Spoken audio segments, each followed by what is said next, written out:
আমাদের স্কুল বন্যার পানি ঢুকে গেছে, তার জন্য আমরা মসজিদের ছাদে পড়তে এসেছি। 85 নম্বর বরেন্দ্র সরকারি সহকারী শিক্ষক।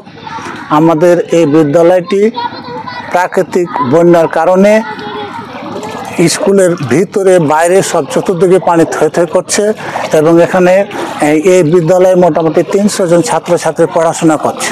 এই ছাত্রছাত্রীকে কিছুদিন পরই পরীক্ষা হবে, এই জন্য আমরা কোনো জায়গা না পেয়ে গ্রামে একটা দোতলা মসজিদের উপরে ছাউনির মধ্যে পড়াশোনা করাচ্ছি এবং এই বিদ্যালয়টি প্রতি বছরই বন্যায় এই সময়তে বন্ধ হয়ে যাওয়ার মতন উপক্রম হয়। আমরা কষ্ট করে করছি এই বিদ্যালয়টি যেন আরও উন্নত মানের বিল্ডিং এবং স্থায়ী বেড়িবাঁধ দিলে আমাদের এই এলাকার ছাত্রছাত্রীদের প্রতি বছরের দুর্যোগ থেকে দেশ যেন মুক্ত পায়, এটা সরকারের কাছে আমি আকুলভাবে আহ্বান জানাচ্ছি। মোটামুটি ছাত্রছাত্রী 200 থেকে 250 থেকে 300 জন ছাত্রছাত্রী আমাদের এই বিদ্যালয়ে পড়াশোনা করে।